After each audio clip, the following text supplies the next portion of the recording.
Fala cervejeiro, tudo certo? Seja bem-vindo a mais um vídeo do nosso canal Cervejeiro Caseiro. No vídeo de hoje a gente vai fazer o primeiro vídeo de uma série que vem pela frente aí sobre perguntas e respostas das mais variadas que vocês mandaram pra gente, tá? A gente postou alguns dias atrás, fez uma enquete em vários canais nossos no Facebook, Instagram, YouTube, pedindo algumas dúvidas de vocês e a gente recebeu muitas dúvidas sobre fermentação, levedura. Então a gente vai fazer hoje uma série especial sobre perguntas e respostas sobre fermentação. Vamos lá, vem comigo!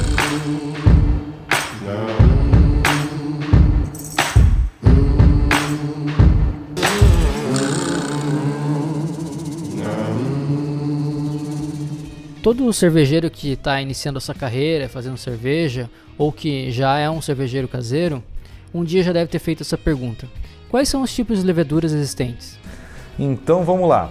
A gente tem três leveduras, basicamente, três tipos de levedura para usar para cerveja. A mais comum entre os caseiros que está começando é a levedura ale, tá? A levedura ale a gente não precisa de um controle, precisa de um controle na verdade de temperatura sim, mas a gente não precisa fermentar ela em uma temperatura tão baixa quanto as leveduras lager. Em primeiro lugar, a levedura ale, quais são as características dela? Ela fermenta em temperatura um pouco mais alta, tá? Normalmente ali na faixa de 18 até 24, 26 graus em alguns estilos de levedura. Elas fermentam na parte superior do mosto. Então, toda levedura, quando vai fazer de fato a fermentação, ela tende a subir até a superfície do mosto, cria aquela espuma que é o krausen. Uma outra característica é que elas fermentam de maneira muito mais rápida que as leveduras lager. Normalmente, em questão de 4, 5 dias aí, a gente tem uma fermentação basicamente completa. E que elas geram bastante ésteres frutados, que é aquele aroma de fermentação mesmo. A gente vê muito isso na levedura, nas cervejas belgas, em algumas alemãs também, como a cerveja de trigo, as Weizen, Hefeweizen, elas têm aquele aroma de banana, cravo, e as leveduras belgas, as cervejas belgas têm aquele aromão de, muitas delas, né, de especiarias, frutas e tudo mais. O segundo estilo de levedura que a gente tem é a lager. Ao contrário da ale, ela fermenta em temperatura mais baixa, ela começa normalmente fermentando ali na faixa de 8 graus até 12, tem algumas variações para cima ou para baixo, mas normalmente nessa faixa aí. Ela é muito mais neutra, então ela reforça muito aroma de malte, muito aroma do lúpulo, porque justamente ela não gera esse monte de éster frutado que a levedura ale gera, tá? Então, quando a gente vai fazer uma cerveja lager, normalmente a gente quer ressaltar ou o malte ou o lúpulo para não ter essa interferência de ésteres frutados e tudo mais. E também ela fermenta no fundo do fermentador, tá? A ale fermenta em cima e a levedura lager normalmente faz toda a atividade na parte de baixo do fermentador. Ela normalmente já não gera um krausen tão grande como a levedura ale gera. Então a fermentação dela, a gente consegue ver pela airlock, pela atividade mesmo, é muito mais tranquila e mais lenta também. O terceiro estilo de levedura que a gente tem são as leveduras selvagens, tá? Leveduras selvagens eu agrupei aqui, na verdade é um grupo que entra levedura, entra bactéria. As mais famosas que a gente tem são a Brettanomyces, o Pediococcus e o Lactobacillus, tá? O que eles geram? O que essas leveduras selvagens no geral, quando elas atuam juntas, elas geram? Normalmente elas geram acidez, principalmente acidez de ácido acético, que é alguma coisinha que lembra um pouquinho de vinagre ali. Algumas cervejas a gente tem, algumas cervejas belgas principalmente, tem essa característica de um pouquinho acética. A gente tem aromas rústicos, bem rústicos mesmo, que lembram um pouquinho de fazenda, alguma coisa nesse sentido, que são gerados pelas Brettanomyces.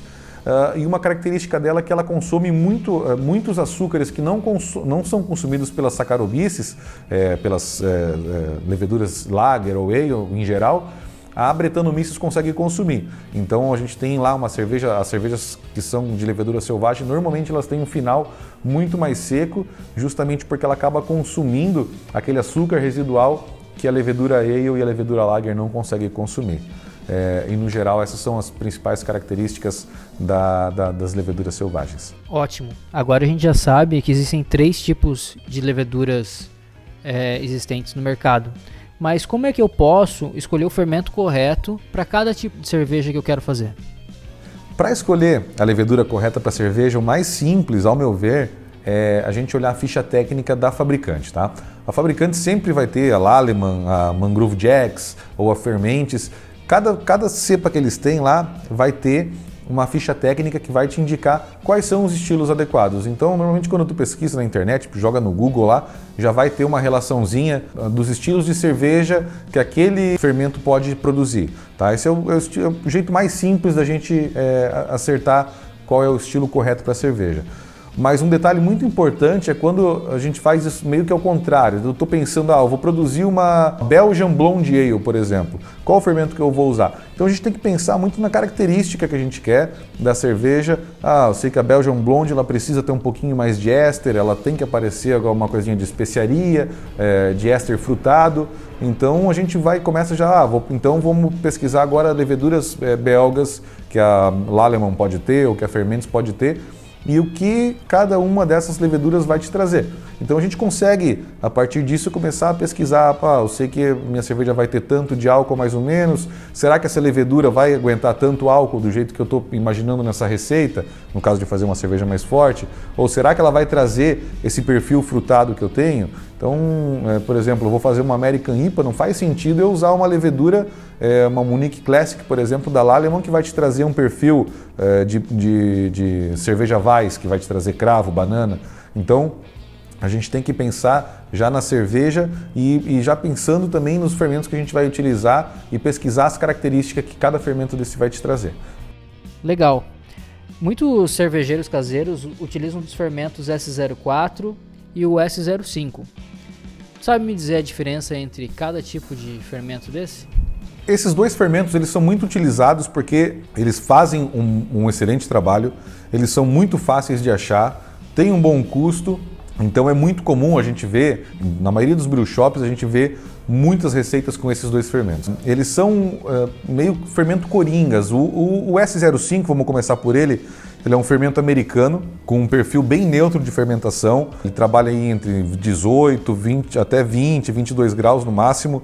E ele é muito bom para fazer as IPAs, a Cream Ale, a American Wheat, todas essas cervejas que tu precisa de um perfil mais neutro de fermentação, ele cai muito bem.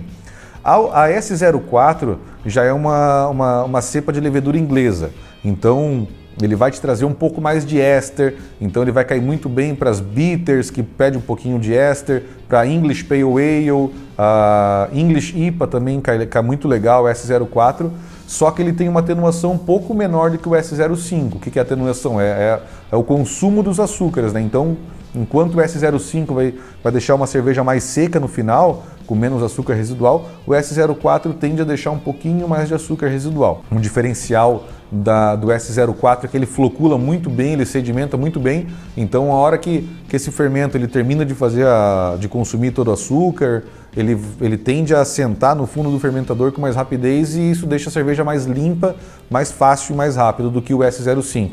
Mas ambos têm uma floculação ótima, e feito um bom cold crash, eles tendem a deixar uma cerveja bem limpa no final.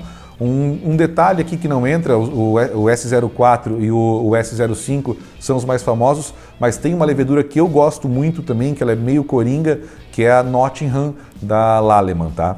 Ela é uma levedura excelente, ela trabalha numa temperatura desde lá de 12 graus, ela consegue já fazer uma fermentação, se tu quiser fazer uma fermentação numa pegada bem neutra mesmo, mais puxando para o estilo de lager.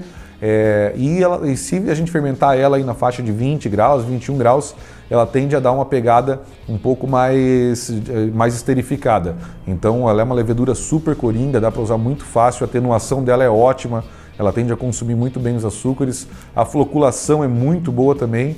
Então essa é uma levedura até que eu indico bastante para quem está começando, que ela trabalha muito bem e dá um ótimo resultado. Seguindo nas perguntas de diferença entre tipos de fermento, qual é a diferença entre tipo de fermento líquido e seco? Eu vou começar com o fermento seco, que ele é muito mais comum de a gente achar nos brew shops. E o que é esse fermento seco? Nada mais é do que fazer a liofilização. O que é a liofilização? É pegar aquela levedura líquida e ela passa por um processo de desidratação. Só que não é um processo de desidratação que a gente vai botar para evaporar na panela e vai simplesmente secar, até porque mataria a levedura.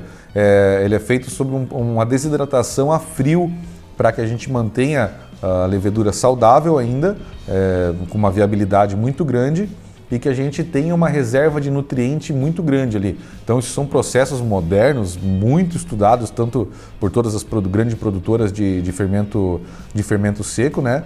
Que é justamente pegar essa levedura líquida, que está saudável, que está muito boa, botar nutriente para ela e a gente faz essa secagem, essa desidratação da levedura líquida para transformá-la em formato seco. E isso vai aumentar muito o tempo de prateleira, tá? Dos pacotinhos de levedura seca que a gente acha nos brew shops. Essa é uma das grandes vantagens do fermento seco em relação ao fermento líquido. O fermento seco, a validade dele chega a 3 anos. Obviamente, durante esses 3 anos a gente tem um pouco de perda de viabilidade ali, mas não é tão expressivo assim em relação à levedura líquida. É uma das grandes vantagens da levedura seca. Uma desvantagem que eu vejo é a menor variedade de leveduras secas em relação a leveduras líquidas, tá?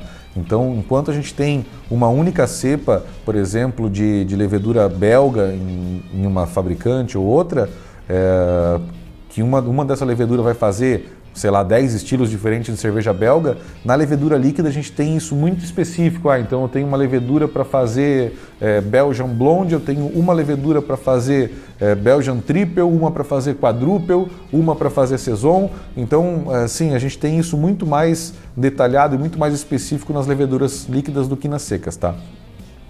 Então a gente entra agora na levedura líquida, justamente já argumentando também o que eu estava falando sobre a diferença da levedura seca para líquida.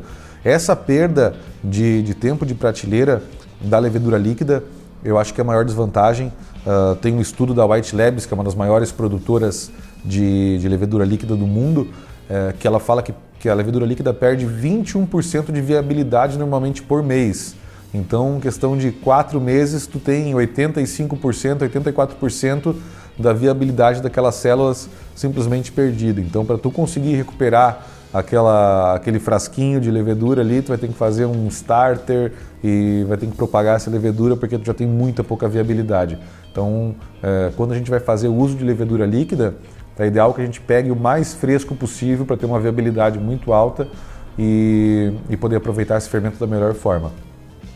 Uma grande vantagem da levedura líquida é a quantidade e a variedade de cepas que a gente tem. Então, lá quando eu falei para vocês que a gente tem ali um fermento seco que faz 10, 15, às vezes estilos diferentes, na levedura líquida a gente tem isso muito mais direcionado, muito mais específico. Então a gente tem a levedura líquida que foi isolada de uma cerveja específica, de um estilo específico, triple, quadruple, belga, por exemplo. Outro estilo específico para fazer uma American Wheat. Então a gente tem uma cepa que vai te trazer exatamente o perfil que tu espera quando a gente usa essa levedura líquida, tá? Então essas são, acho que, as grandes diferenças entre o seco e o líquido. A gente tem no mercado muito mais disponibilidade de levedura seca hoje no Brasil, apesar de a gente já ter alguns laboratórios muito bons trabalhando aqui. A gente tem a Levitec aqui em Santa Catarina, a gente tem a East Lab e por aí vai. A gente tem outras opções no Brasil que estão desenvolvendo um ótimo trabalho aí. Legal. Continuando com as perguntas, eu gostaria também de saber a quantidade de levedura necessária para fermentar a cerveja que eu estou fazendo nesse momento.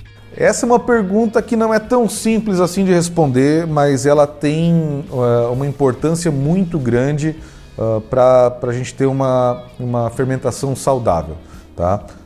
O que a gente mais ouve quando está começando ou quando a gente compra uma receita pronta em brew shop é aquela coisinha assim, não, um pacotinho de fermento dá para fermentar de 20, 30 litros, pode fazer tranquilo.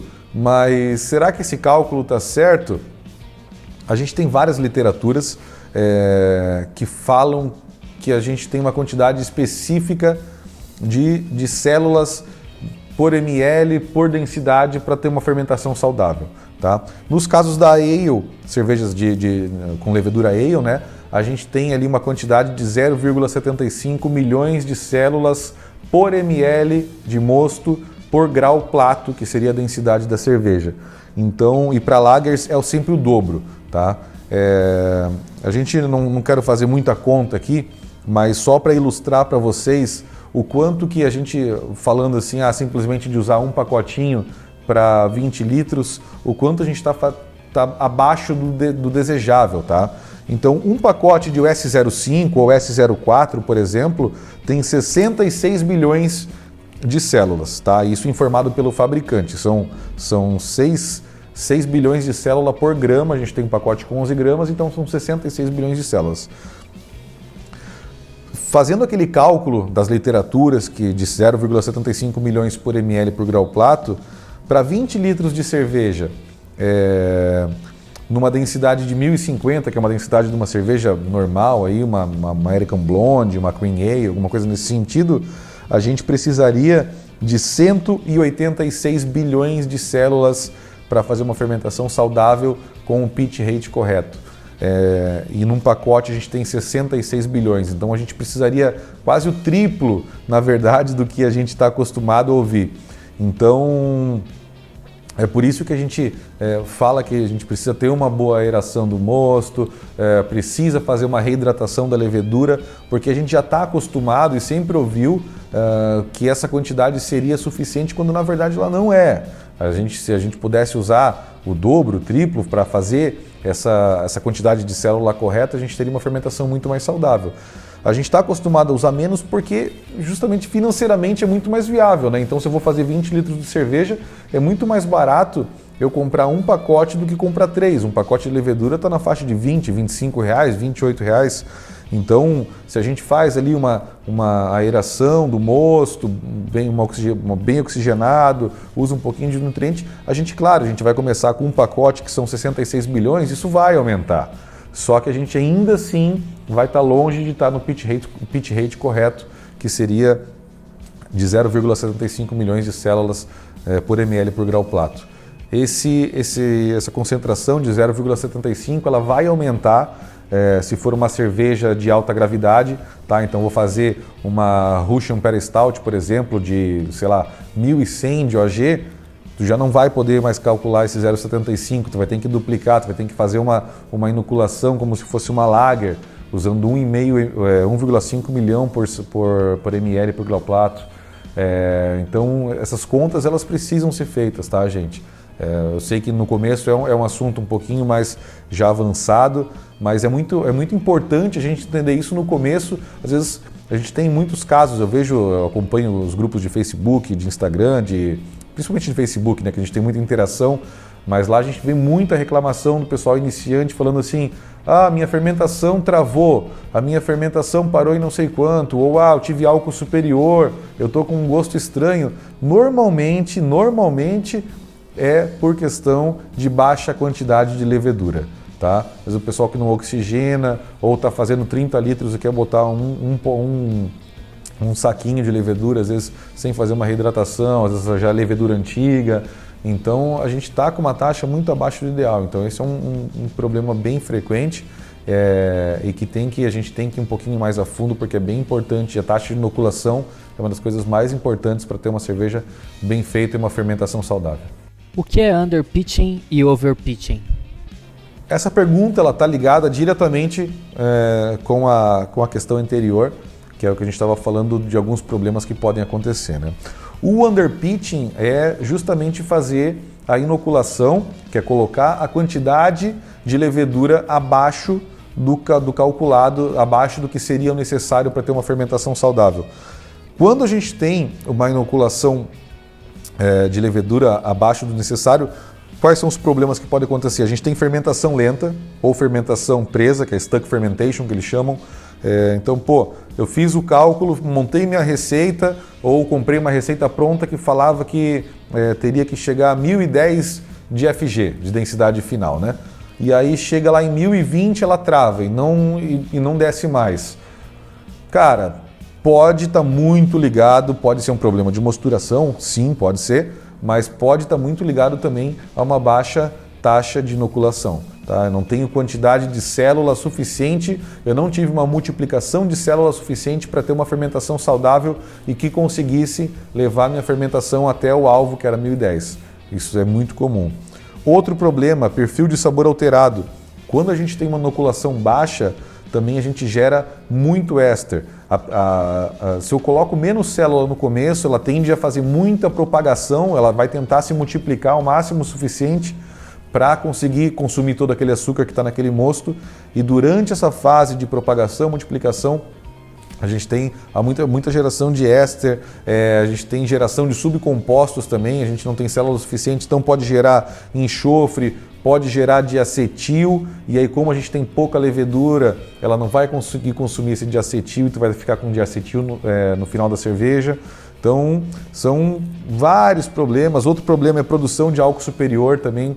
Quando a gente não tem levedura suficiente, é mais um problema, é aquele sabor de álcool forte que tu cheira a cerveja, tu sente álcool, isso vai te dar uma dor de cabeça desgraçada, não é legal. Então são pontos importantes, por isso que eu ressaltei bastante essa questão de fazer a taxa de inoculação correta. Tá? O overpitching já é a gente fazer inoculação acima. Isso normalmente acontece quando a gente vai fazer o uso de lama, de reaproveitamento de levedura de levas anteriores, até porque quando a gente vai comprar pacotes de fermento, a gente não quer gastar muito dinheiro com um pacote de fermento, até porque é bastante caro. Então a gente, normalmente o problema de overpitching é quando a gente faz reaproveitamento, tá? Que aí sim a gente vai ter muito mais levedura do que normalmente o necessário, mas isso não tende a ser um problema tão grande, tá? Para a gente começar a ter problema por questão de overpitching, a gente tem que usar muito mais levedura do que o necessário. Um dos problemas que pode acontecer é a gente ter uma fermentação muito acelerada e com uma atenuação maior do que o esperado. Então, às vezes eu estou esperando uma cerveja com 1015, por exemplo, ela vai fechar lá com 1010. Isso pode te gerar uma cerveja com menos corpo. Então, às vezes, tu queria uma cerveja com um pouco mais de corpo para manter aquele residual de adocicado e ela vai consumir esse açúcar mais do que estava esperado, mais do que é o normal. Esse é um problema bem rápido, tá? Outro problema é quando a gente quer uma cerveja que tem uma geração de éster e quando a gente faz uma inoculação muito grande de células, a gente não tem... Como a fermentação é tão rápida, ela acaba não gerando esse éster que seria feito pela propagação da levedura e tudo mais. Então esse também é um dos probleminhas principais. Mas basicamente isso, assim, problemas de overpitching não é comum, tá? Então é muito melhor a gente sempre errar para mais no cálculo da levedura do que para menos, tá? Botar menos levedura vai te gerar muitos problemas. Botar mais levedura vai te gerar pouquíssimos problemas, se gerar. Então essa é a dica que fica. Quando eu vou adicionar o fermento ao mosto, eu preciso reidratá-lo? Sim e não. Tá? Essa é uma resposta difícil, polêmica, mas em geral sim, e eu recomendo que sim, porque é uma etapa tão simples que não vai gastar dinheiro nenhum para ti e que só tem benefícios, na verdade, não tem nenhum malefício. Tá? Por que a gente tem que reidratar? A reidratação ela ajuda muito a manter a viabilidade das células. Então tu imagina, tu tem aquele pacotinho que está ali, às vezes 1 ano já, na prateleira, em baixa temperatura, ele foi desidratado. E quando a gente pega essa levedura que está seca ali e joga diretamente no mosto, a gente tem um estresse, chama isso de estresse osmótico. Que é pegar aquela levedura e jogar num líquido que está cheio de açúcar e que vai querer entrar naquela célula, vai querer hidratar aquela célula. Então a parede celular dessa célula de levedura, ela sofre muito com esse estresse osmótico.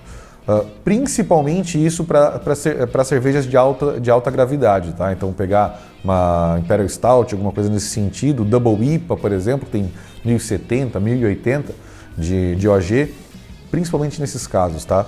Então, esse estresse osmótico, ele pode baixar muito a viabilidade. Então, se tu tem ali 6 bilhões de células que a fabricante falou que teria, de células viáveis, quando tu faz, às vezes, uma inoculação direto num mosto com uma OG muito alta, então tu pode ter ali uma perda de viabilidade. Tá? Algumas células não vão aguentar o tranco ali de fazer essa hidratação e aí tu perde uma parte dessas células ali. O processo de reidratar, ele é simplérrimo. É simplesmente usar água todas as fabricantes, basicamente a Lallemand, a Fermentes, a gente vai falar um pouquinho à frente sobre isso, mas a Lallemand e a Mangrove, eles recomendam sim que seja feita a hidratação. E como é que é feita essa hidratação? O saquinho de levedura tem 11 gramas. A gente vai usar 10 vezes esse peso de levedura em água. Então a gente pega aí 110 ml de água, ferve ele, né, para a gente poder esterilizar essa água, evitar que tenha qualquer tipo de contaminação, de bactéria ali dentro, alguma coisa. Então a gente ferveu essa água, resfria até 30 graus, é uma temperatura ótima de reidratação. E a hora que estiver resfriado, a gente sim vai polvilhar essa levedura sobre essa água, vai tampar com um papel, pode ser um papel alumínio, passa um alquinho 70 ali, só para evitar de ter algum tipo de contaminação também, e deixa 15 minutinhos parado. Aquela levedura ela vai começar a pegar essa água numa temperatura que já está mais morninha, de 30 graus, que é a temperatura ideal, e ela vai começar a justamente incorporar essa água para as células e ela vai se reidratando. Depois de 15 minutos, eles recomendam que faça uma leve mexida. É pegar o Erlenmeyer, ou o Becker, ou o vidro, o copo que esteja usando, e de leve fazer um movimentozinho para que essa levedura toda ela se reidrate. E aí esperar mais uns 15 minutinhos ali, dar uma mexidinha de vez em quando. O ideal é que isso não passe de 1 hora, tá? Então a reidratação, pelos fabricantes, eles recomendam que não passe de 1 hora, que é o tempo ideal, e aí a gente já joga isso direto no mosto. Essa é a função principal da reidratação da levedura. Eu só quero fazer um alertazinho aqui. Muita gente eu tenho visto em alguns grupos o pessoal comentando, e de fato a Fermentes fez uma explanação em 2018, ela começou a fazer alguns encontros, foi até no encontro da Serva que eles fizeram uma palestra sobre a não necessidade de reidratação. Tá? Eu já fiz o teste, inclusive, de usar o fermento, acho que foi o S05 que eu usei, sem fazer reidratação, direto polvilhado no mosto, mas tem algumas técnicas que eles pedem, né, que é fazer o polvilhar no mosto, esperar um tempo, depois dar uma oxigenada nele, dar uma sacudida para incorporar um pouco de oxigênio. Então, funcionou bem, tá? Mas as outras fabricantes, tu pega a Lallemand, a Mangrove, ainda defendem muito a questão da reidratação. Tá? Inclusive, no catálogo da Lallemand, eles falam de alguns problemas que podem acontecer devido à não reidratação. O primeiro deles é um processo mais longo de descanso de acetil, que é da reincorporação do diacetil, né? Que é aquele saborzinho de manteiga que a gente tem em algumas fermentações. Então, é um problema que pode acontecer. O segundo ponto de não reidratar, tempo de fermentação mais longo, justamente porque a gente tem um menor número de células viáveis quando a gente não faz a reidratação.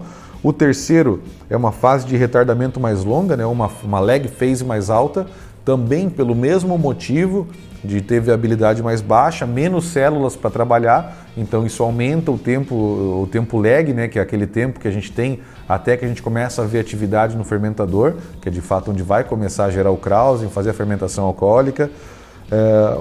O quarto ponto é a fermentação presa, stuck fermentation, que a gente já também citou, era para ir até 1010, chegou em 1020 e travou, não adianta mais nada, pode subir a temperatura, pode balançar o fermentador, ela para e não vai continuar. E o quinto ponto, que normalmente não é muito falado, é a má utilização, má fermentação da maltotriose. Então a maltotriose, ele é um açúcar gerado também durante a mostura, e a maioria dos fermentos consome essa maltotriose, que é em torno normalmente de 10 a 15% do total de açúcar do mosto. Então, quando a gente não tem uma reidratação, não tem uma levedura suficiente, saudável, viável, ela pode não consumir essa maltotriose, e aí é onde a gente tem esse problema de ter uma FG mais alta, uma stuck fermentation, como foi falado ali, que é uma fermentação presa. Então, esse é um dos problemas da não reidratação. Então, por enquanto, a gente tem só a Fermentes que está defendendo essa não necessidade de reidratação. Já fiz, ficou ok, mas é um processo tão simples, e eu falo de novo, eu repito, que eu acho que vale a pena fazer, é muito simples, só tem benefícios e não te traz nenhum malefício. Hoje já falamos sobre adicionar o fermento no mosto, mas eu preciso oxigenar esse mosto antes ou não? Pergunta difícil, polêmica, mas vamos lá. Vou dar a minha opinião de acordo com o que eu já estudei, do que eu já fiz de experiência e tudo mais. Quando a gente trata de uma levedura, eu estou usando uma levedura seca pela primeira vez, tanto a Fermentos quanto a Lallemand, elas falam que a gente não é muito necessário uma oxigenação desse mosto, porque quando elas foram desidratadas, quando elas foram liofilizadas, essa levedura ela já tem uma quantidade de ácidos graxos e esteróis que são suficientes para que elas se multipliquem dentro do mosto. Tá? Quando a gente tem cervejas de alto OG ou cervejas lagers, sim, é muito importante que se faça a oxigenação para a gente ter uma taxa de multiplicação, são fermentações que são mais difíceis, mais estressantes para a levedura, elas necessitam de oxigênio para que elas consigam propagar melhor, multiplicar melhor, ter uma quantidade maior de células para fazer essa fermentação saudável. E em terceiro ponto, a gente entra quando a gente vai fazer um reuso de levedura, vai reutilizar uma lama. Aí sim é necessário, é imprescindível que se faça essa oxigenação. Porque quando a gente, como eu comentei ali, no primeiro uso de uma levedura seca, ela tem essa reserva de nutriente, de ácido graxo, de esterol, para fazer essa multiplicação. E quando a gente vai reutilizar, ela já não tem mais essa reserva. Então a gente precisa dar esse oxigênio para ela poder fazer essa multiplicação, essa propagação de novo. E, se possível, a gente ainda tem que suplementar com um pouco de nutriente, até porque a gente tem nutrientes já que estão dentro do mosto, mas em cervejas de alta gravidade é muito importante que a gente faça essa suplementação para ter uma fermentação o mais saudável possível, tá? E após a oxigenação do mosto, qual que é a temperatura ideal para adicionar a levedura dentro dele? Esse é um problema que a gente vê com frequência também, o pessoal comentando, fiz o resfriamento do meu mosto, consegui chegar a 30 graus e coloquei a levedura lá dentro. Gente, esse é um dos maiores problemas. A gente coloca a levedura numa temperatura totalmente diferente do que vai ser a temperatura de fermentação. Ela entra se estressa a levedura, essa mudança de temperatura estressa muito a levedura. A gente começa com uma temperatura mais alta que gera uma atividade maior, de repente tu baixa ela, a levedura tende a baixar a atividade, isso não é bom, tá? Várias literaturas, vários especialistas falam que o ideal é a gente inocular a levedura na temperatura de fermentação ou até 2 graus abaixo. Então, se eu vou fazer uma fermentação, vou pegar uma levedura, por exemplo, uma cerveja ale aí, pode ser uma blonde, uma IPA, uma pale, alguma coisa nesse sentido. Vamos fazer a fermentação a 18? Então faz a inoculação da levedura a hora que o mosto chegar a 18 graus. Tá? Eu faço isso há muito tempo, já no começo eu fiz essa questão de botar a levedura lá com a temperatura um pouco mais alta, resfria até onde dá com o chiller e aí já faz a inoculação. Mas isso gera problema, é fato que gera problema, tá? Tem diversos casos, a gente vê diariamente isso em muitos grupos, de problema de geração de éster, de álcool superior e, cara, por aí vai, sabe? Então, assim, é o ideal, faça. Resfriou até, por exemplo, meu chiller eu só consegui resfriar até 25 graus ou até, 30 graus.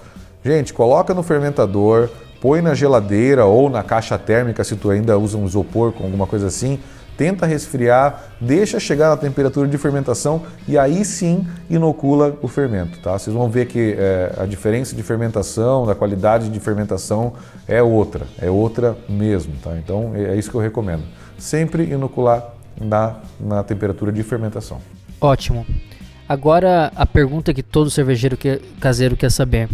Quanto tempo depois já vejo a atividade da levedura após a inserida no mosto? Essa é a que todo mundo quer ver o airlock fazer as bolinhas, né? O airlock ou o blow-off trabalhar. Isso está muito ligado com a qualidade da levedura que tu vai usar, se foi feita uma reidratação, se foi feita oxigenação, se é uma levedura seca que está sendo de primeiro uso, se é um reuso de levedura, mas no geral vamos responder assim, tá? Eu fiz uma cerveja, resfriei ela até 18 graus, eu tenho um saquinho de US 05, por exemplo, que eu reidratei, cheguei a 18 graus, por exemplo, e vou inocular minha levedura. Normalmente com 12 horas, 18 horas no máximo a gente já começa a ver um pouco de atividade no airlock. E isso é um assunto também que a gente também vê com bastante frequência. O meu airlock não tá borbulhando, ou meu blow-off não tá borbulhando. Normalmente isso é por problema de vedação no balde, tá, gente? Isso é pergunta frequente, diária em grupo. Então assim, não borbulhou, passou 24 horas, 36 horas, normalmente não passa de 24 horas, tá? Mas passou de 24 horas, não borbulhou, não teve nem mudança de nível ali no airlock, normalmente é problema de vedação. Então, vai lá, dá umas porradas no fermentador, sem dó mesmo, porque para fechar esses baldezinhos de fermentação, baldinhos atóxicos, eles são meio chatos mesmo. Tira o lacre do balde, dá umas porradas no balde lá para vedar bem, e aí normalmente a gente começa a ter atividade, começa a ver o airlock borbulhar, e aí aquela felicidade do caseiro de ver a atividade, conseguir acompanhar um pouco melhor a fermentação pela atividade do airlock. Se não conseguir vedar, calma, muita calma nessa hora, não é problema. A grande palavra que nesses momentos e que todo mundo fala, airlock não é densímetro. Então assim, não tá, meu Deus do céu, eu não sei se está fermentando, preciso colocar outra levedura. Cara, mesmo que tu esteja começando, provavelmente tu tem que ter um densímetro ou um refratômetro, alguma coisa para medir a densidade. Se tu não tem, cara, tem que comprar. Isso tem que estar no kit inicial de todo cervejeiro, um densímetro pelo menos.